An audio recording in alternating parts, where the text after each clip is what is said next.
¿Contra su asesino? Sí. ¿Y? Y tengo el absurdo presentimiento de que si pidiéramos al laboratorio que realizara las pruebas balísticas pertinentes, descubriríamos que el proyectil salió del revólver de Paul. Gordy parpadeó enérgicamente al escucharle. Y también pienso, continuó Frank, que si buscáramos entre todas las balas que hay en el suelo, encontraríamos precisamente dos más iguales a esta, no una ni tres, sino exactamente dos con las marcas idénticas a la de esta. ¿Te refieres a las tres que disparó Paul anoche? Sí. Pero, ¿cómo habrían podido llegar hasta aquí? Frank no respondió. Se puso en pie y pulsó el botón que le permitía hablar por el transmisor. ¿Comisario? La voz de Bryce Hammond surgió entre crepitaciones por el pequeño altavoz.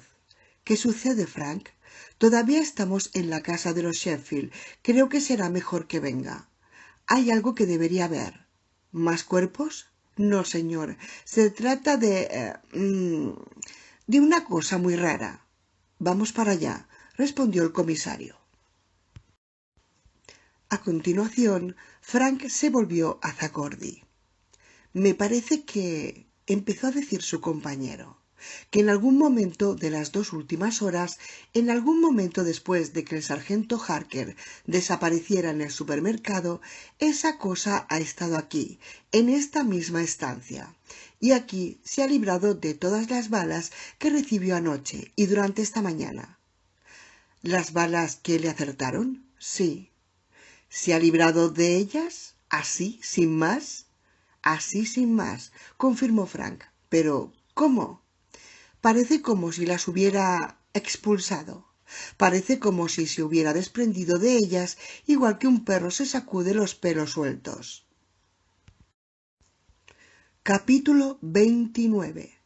En fuga. Mientras cruzaba Santa Mira, en el Datsun robado, Fletcher Cale oyó hablar de Snowfield por la radio. Aunque el suceso había atraído la atención del resto del condado, Cale no estaba demasiado interesado por lo sucedido. Nunca le habían preocupado especialmente las tragedias de los demás. Alargó la mano para desconectar la radio, harto ya de tanta charla sobre Snowfield, cuando él tenía otros problemas mucho más urgentes que solucionar. Entonces escuchó un nombre que sí le dijo algo. Jake Johnson. Johnson era uno de los policías que había subido a Snowfield la noche anterior. Ahora le daban por desaparecido e incluso por muerto. Jake Johnson. Un año antes, Cale le había vendido a Johnson una cabaña de troncos sólidamente construida que ocupaba una parcela de 2 hectáreas en las montañas. La policía le había comentado que quería la cabaña para usarla de base en sus cacerías, a las que era un gran aficionado.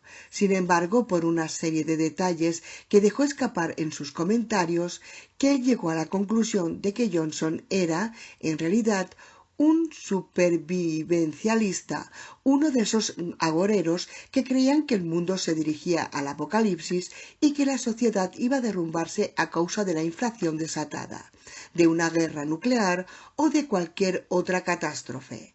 Cale terminó por convencerse de que Johnson quería la cabaña como escondite donde poder almacenar alimentos y munición, y donde poder defenderse con garantías en una época de convulsiones sociales.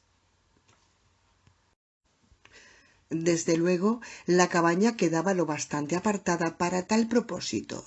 Estaba en el monte Snowstop, situado a la espalda de Snowfield y al que se accedía dando un rodeo por detrás del pueblo.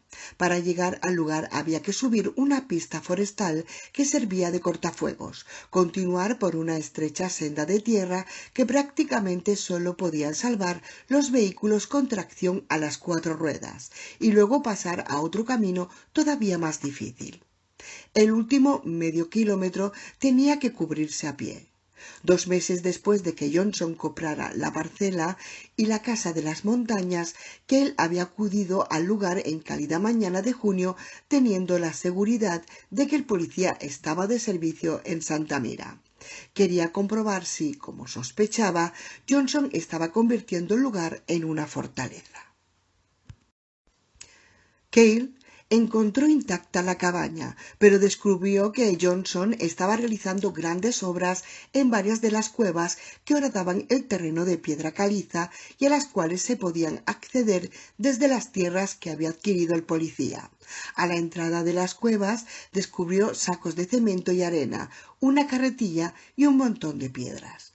Justo en la boca de una de las oquedades, Cale encontró 2 quinqués de petróleo en el suelo, junto a uno de los muros. Tras encender uno de ellos, Cale se había internado en las cámaras subterráneas. La primera cueva era larga y estrecha, poco más que un túnel. Cuando llegó al fondo, siguió una serie de pasadizos que se serpenteaban a través de unas antecámaras de suelos irregulares, hasta llegar a la primera cámara propiamente dicha.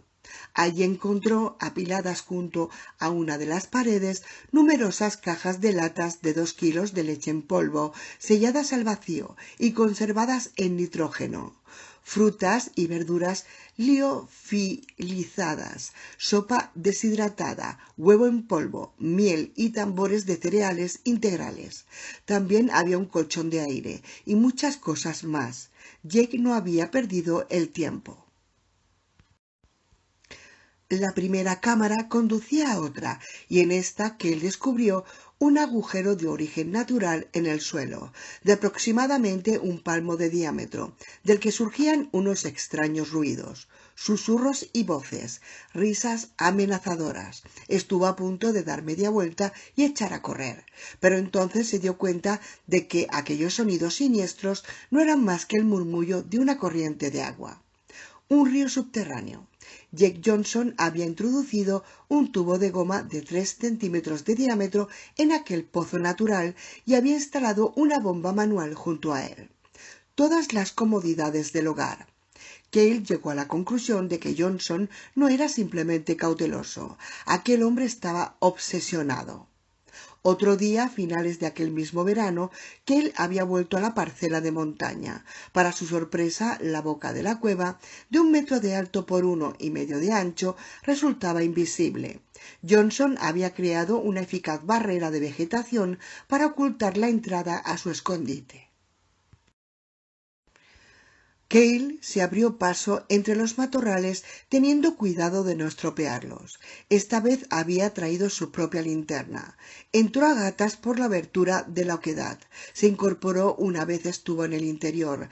Recorrió una parte del túnel y, de pronto, topó con el final del pasadizo.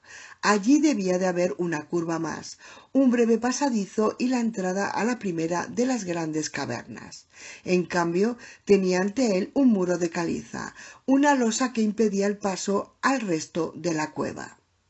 Durante unos instantes Cale contempló la piedra, perplejo.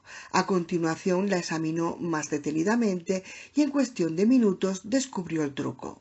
La losa era, en realidad, una placa delgada de caliza adherida con resina a una puerta que Johnson había montado astutamente en el marco natural del pasadizo, entre la última curva y la primera de las salas de gran tamaño.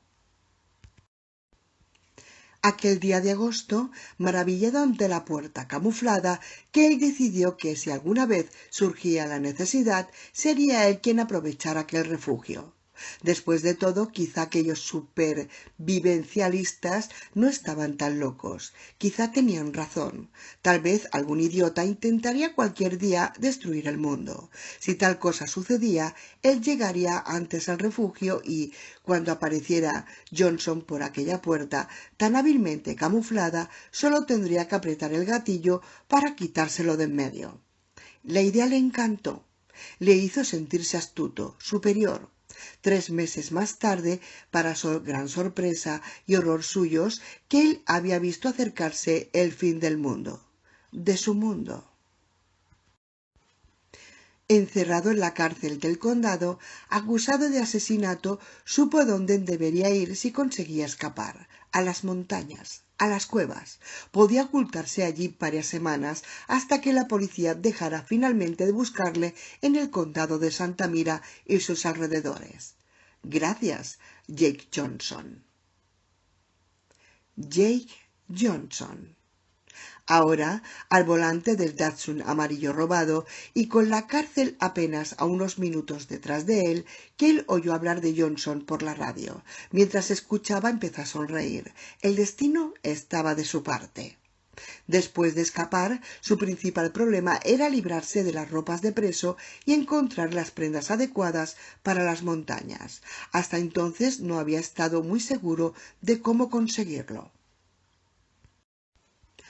Cuando escuchó al locutor anunciando que Jake Johnson había muerto, o por lo menos que estaba ya arriba en Snowfield, lejos de su camino, Cale decidió ir directamente a la casa de Johnson en Santa Mira. El policía no tenía familia y la casa era un escondite seguro, provisionalmente. Johnson no tenía la talla exacta de Cale, pero los dos hombres eran lo bastante similares como para que el fugitivo pudiera cambiar su uniforme de la cárcel por otras ropas más adecuadas del armario del policía. Y estaban las armas. Como buen supervivencialista, Jake Johnson debía de tener una colección de armas en algún lugar de la casa. El agente vivía en la misma casa de una planta y 3 habitaciones que había heredado de su padre, Big Ralph Johnson. No era precisamente un lugar digno de verse. Big Ralph no había gastado descuidadamente el dinero de los sobornos y de los chanchullos. Había sabido mantener el anonimato y no hacer nada que pudiera atraer la atención de cualquier inspector de Hacienda que llegara de paso. Tampoco podía decirse que la casa de Johnson fuera un antro. Estaba en el bloque central de Pine Shadow Lane, un barrio acomodado de casas grandes, solares de considerable tamaño y árboles crecidos. La vivienda de Johnson, una de las más pequeñas, tenía una gran bañera de burbujas en el suelo embaldosado del porche trasero, una enorme sala de juegos con una mesa de billar antigua y diversas comodidades materiales más, invisibles desde el exterior. Cale había estado allí en 2 ocasiones durante la venta de la cabaña a Johnson. No le costó encontrarla otra vez. Detuvo el Datsun en el camino particular, apagó el motor y se apeó. Esperaba que no hubiera vecinos mirando. Llegó a la parte trasera de la casa, rompió una ventana de la cocina y se coló por ella. Fue directamente al garaje. Había espacio para 2 coches, pero solo estaba ocupado por una berlina Jeep de 4 ruedas motrices. Cale sabía que Johnson tenía aquel vehículo y había esperado encontrarlo allí. Abrió la puerta del garaje y guardó el Datsun robado. Cuando la puerta se cerró de nuevo y el Datsun quedó fuera de la vista de la calle, Cale se sintió más seguro. Abrió el armario del dormitorio principal y encontró un par de resistentes botas de montaña, solo media talla más grandes de su número. Johnson era unos 5 centímetros más bajo que Cale, de modo que los pantalones no tenían la longitud adecuada, pero con las perneras metidas por dentro de las botas, el detalle no tendría importancia. En la cintura le iban demasiado grandes y utilizó un cinturón para ajustárselos. Escogió una camisa deportiva y se la probó. Consideró que le iba perfecta. Una vez vestido, se estudió detenidamente en el espejo. «Qué buen aspecto tienes», comentó a su reflejo. A continuación, recorrió la casa en busca de armas. No encontró ninguna. Muy bien, debían de estar escondidas en alguna parte. Si era preciso, haría pedazos la casa para encontrarlas. Empezó por el dormitorio principal. Vació el contenido de la cómoda y los cajones del armario. Ningún arma. Rebuscó en las 2 mesillas de noche. Ningún arma. Sacó todo el contenido del armario empotrado: ropas, zapatos, maletas, cajas, un baúl de camarote. Ningún arma. Arrancó las esquinas de la moqueta y buscó debajo de ésta por si había alguna trampilla oculta en el suelo. No encontró nada. Media hora más tarde estaba sudando, pero no se sentía cansado. De hecho, estaba eufórico. Contempló la destrucción que había producido a su alrededor y sintió un extraño placer.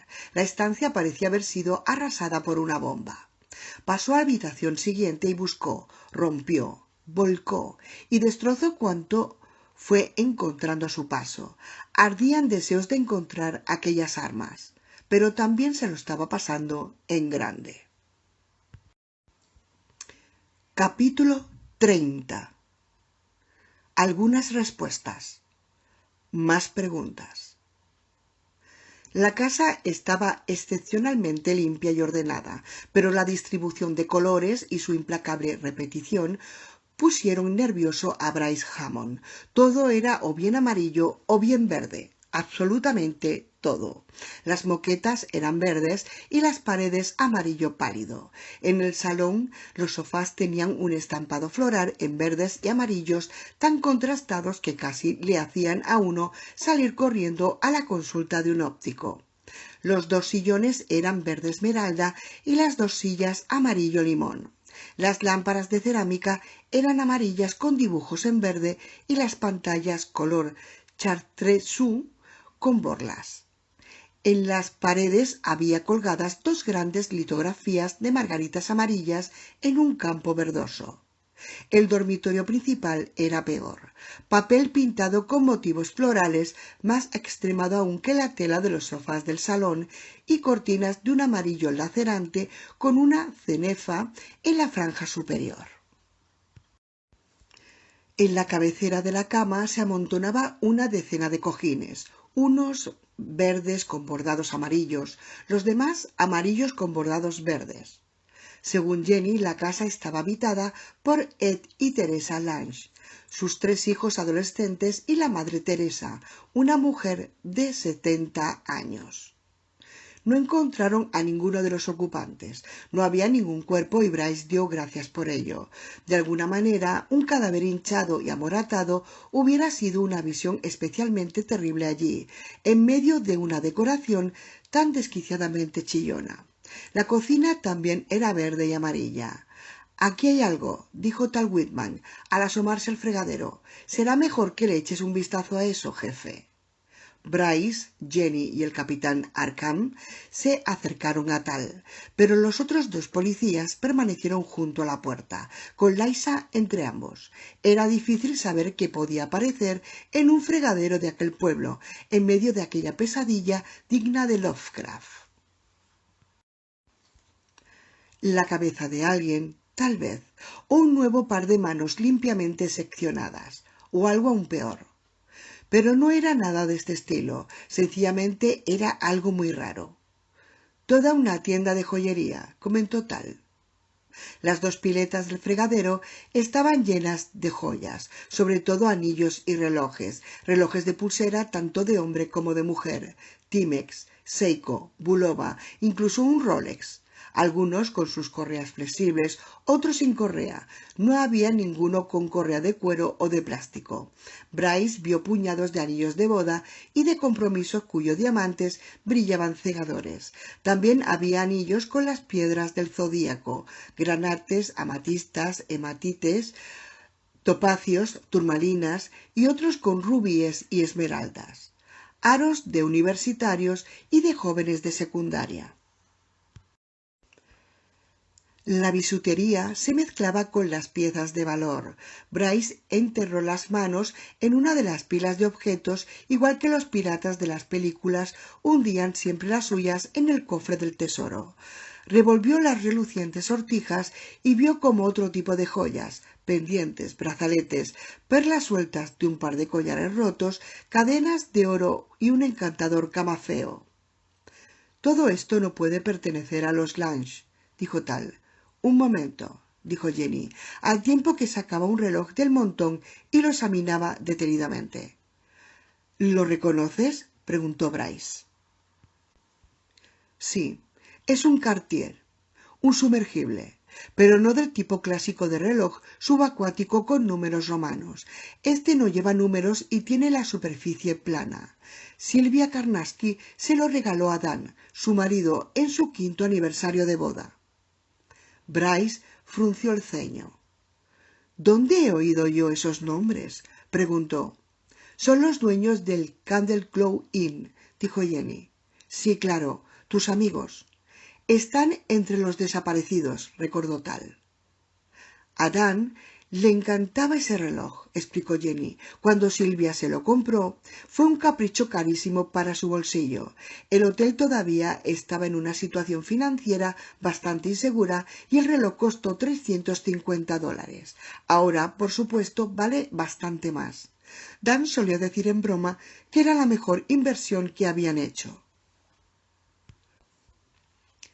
Jenny sostuvo en alto el reloj de modo que Tal y Bryce pudieran ver el reverso. En la parte superior de la placa de oro, justo encima del logotipo de Cartier, había grabada una leyenda: «A mi Dan».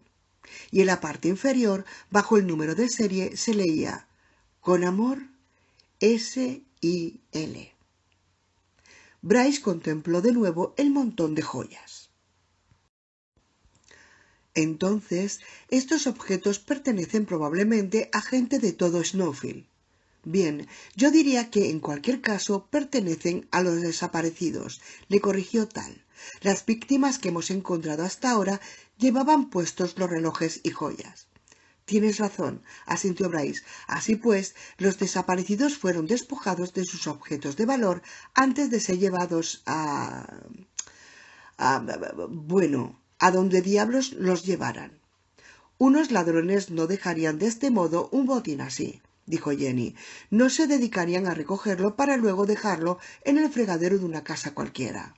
Unos ladrones meterían todos esos objetos en una bolsa y se los llevarían. Entonces, ¿qué está haciendo aquí todo esto?, preguntó Bryce.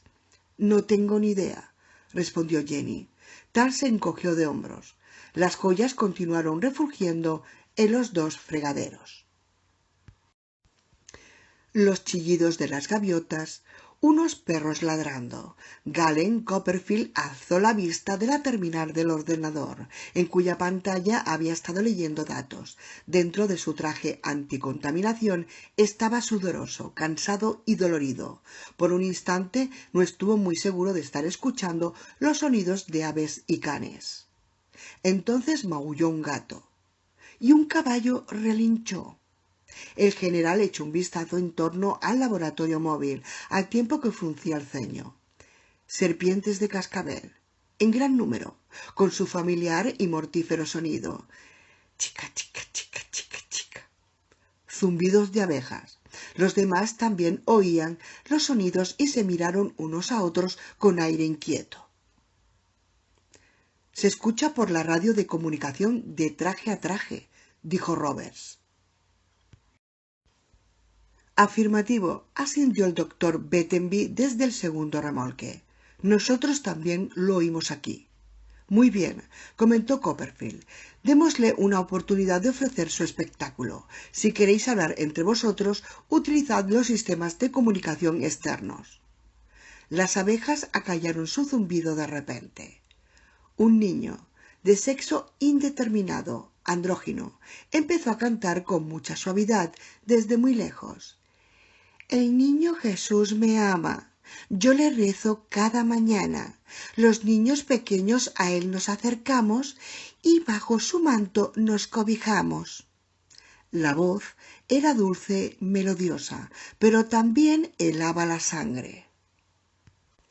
Copperfield no había oído nunca nada parecido, aunque era una voz infantil, tierna y frágil, contenía, sin embargo, algo que no debería percibirse en una voz de un niño. Una profunda falta de inocencia, una premeditación, tal vez.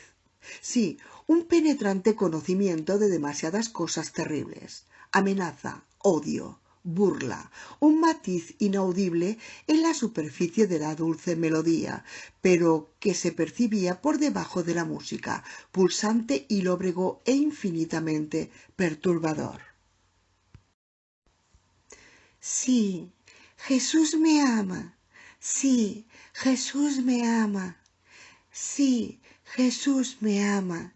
Y yo le rezo cada mañana. La doctora Page y el comisario ya nos hablaron de esto, comentó Goldstein. Oyeron esa voz por el teléfono y surgiendo de los desagües de la cocina del hotel. Antes no les creímos. La historia sonaba tan ridícula. Ahora no lo parece, replicó Roberts. No, asintió Goldstein, cuyos temblores resultaban visibles incluso estando enfundado en el abultado traje anticontaminación. Está emitiendo la misma longitud de onda que nuestras radios, apuntó Roberts. ¿Pero cómo? Quiso saber Copperfield. Velázquez, dijo Goldstein de pronto. Claro, comentó Roberts. Velázquez tenía una radio en el traje. Esa cosa está emitiendo a través de la radio del cabo. La voz infantil dejó de canturrear. En un susurro dijo a continuación: es mejor que recéis vuestras oraciones, que todo el mundo rece sus oraciones, que nadie olvide rezar sus oraciones. Seguidamente soltó una risilla. El grupo de Copperfield aguardó a que sucediera algo más, pero solo quedó el silencio. Creo que nos están amenazando, comentó Roberts. Dejad ya de hablar así, maldita sea, intervino Copperfield. No nos dejemos llevar por el pánico. ¿Habéis advertido que estamos diciendo esa cosa? Dijo Goldstein. Copperfield y Roberts volvieron los ojos hacia él y cruzaron luego una mirada, pero no dijeron nada. Decimos esa cosa igual que la doctora Page, el comisario y los policías. Así pues, ¿nos hemos pasado por completo a sus teorías? El general todavía podía escuchar en su mente la voz infantil, inquietante, humana y, al tiempo, inhumana. Esa cosa. Vamos, dijo refunfuñando, todavía nos queda mucho trabajo que hacer. Volvió la atención de nuevo a la terminal del ordenador, pero tuvo dificultades para concentrarse. Esa cosa. Hacia las 4:30 de la tarde del lunes, Bryce dio por terminada la búsqueda de la casa que quedaba. Quedaba un par de horas de luz, pero todo el mundo estaba harto de subir y bajar escaleras, harto de cadáveres horrendos, harto de sorpresas desagradables, harto de las dimensiones de aquella tragedia humana, de aquel horror que embotaba los sentidos, harto del nudo que el miedo formaba en su interior. La tensión constante era tan agotadora como un trabajo manual pesado. Además, Bryce había comprendido que la labor era sencillamente demasiado grande para ellos. En 5 horas y media apenas habían cubierto una pequeña parte del pueblo. A aquel paso, limitado a las horas de la luz natural y con el reducido equipo del cual disponía, necesitaría al menos un par de semanas para efectuar un examen completo de Snowfield. Por último, si los desaparecidos no podían ser localizados después de registrado el último edificio y si nadie descubría una clave de lo sucedido con ellos, Bryce debería iniciar una búsqueda todavía más difícil por los bosques que rodeaban al pueblo. La noche anterior, Bryce no había querido a la Guardia Nacional dando vueltas por el pueblo. Ahora, en cambio, él y sus hombres habían tenido Snowfield para ellos solos durante casi todo un día y los especialistas de Copperfield habían recogido sus muestras y habían iniciado el trabajo de análisis. Tan pronto como Copperfield pudiera certificar que la población no había sido víctima de un agente bacteriológico, Bryce haría acudir a la Guardia Nacional para colaborar con sus hombres. En un primer momento, sin conocer gran cosa de la situación en el pueblo, Bryce se había negado a entregar un ápice de su autoridad en un lugar bajo su jurisdicción. Ahora, en cambio, aunque seguía reacio a cederla, se sentía inclinado a compartir esa autoridad. Necesitaba más hombres. Hora a hora, la responsabilidad se estaba convirtiendo en un peso agobiante y Bryce estaba dispuesto a a traspasar una parte de éste a los hombros de otras personas. Por eso, a las 4:30 de la tarde del lunes, condujo a sus 2 equipos de búsqueda de vuelta al Hilltop Inn. Llamó por teléfono al despacho del gobernador y cambió impresiones con Jack Redlock. Llegaron al acuerdo de que la Guardia Nacional sería puesta en alerta para una llamada al servicio activo, a la espera de la señal del general Copperfield. Apenas le había dado tiempo a colgar el auricular cuando recibió la llamada de Charlie Mercer, el sargento al mando de la comisaría central de Santa Mira. Mercer tenía noticias. Fletcher Cale había huido mientras era conducido al tribunal del condado para ser acusado de 2 asesinatos en primer grado. Bryce se puso furioso. Charlie le dejó expresar su irritación durante unos minutos y cuando Bryce se serenó, el sargento añadió: «La cosa es aún peor.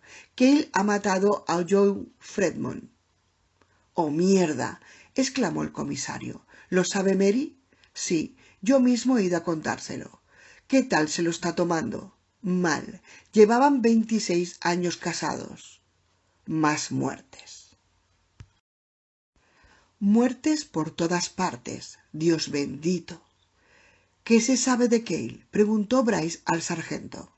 «Creemos que se llevó un coche del complejo de apartamentos del otro lado de la calle. Alguien robó uno del aparcamiento hace pocas horas, de modo que pusimos controles de carreteras en el mismo momento en que se supo que Cale se había fugado. A pesar de todo, calculo que nos lleva casi 1 hora de ventaja».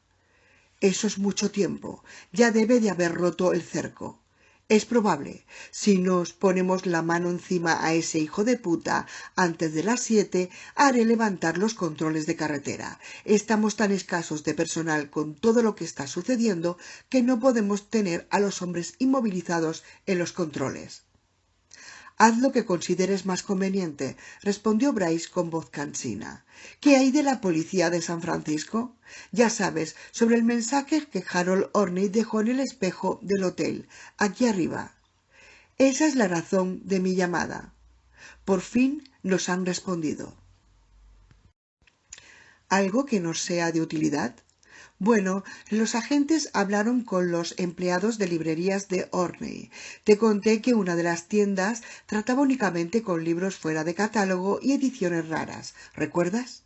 La gerente adjunta de esa tienda, llamada Celia Meadock, conocía de nombre a Timothy Flight». «¿Es algún cliente?», inquirió Bryce. «No, es un autor». «¿Autor? ¿De qué?» «De un libro. Adivina el título». «¿Cómo diablos pretende que...?» «Ah, por supuesto. El antiguo enemigo». «Exacto», asintió Charlie Mercer. «¿De qué se trata el libro?» «Eso es lo mejor de todo. Según Celia Meadock, parece que trata de las desapariciones en masa a través de la historia». Por un instante Bryce se quedó sin habla. Luego respondió: «¿Hablas en serio? ¿Significa eso que ha habido muchos episodios más de desapariciones en masa?» «Supongo que sí. Al menos lo suficientes como para llenar un libro». «¿Dónde? ¿Cuándo? ¿Cómo es que nunca he oído hablar de ellas?» «Esa Celia Meadock dijo algo sobre la desaparición de antiguas poblaciones mayas».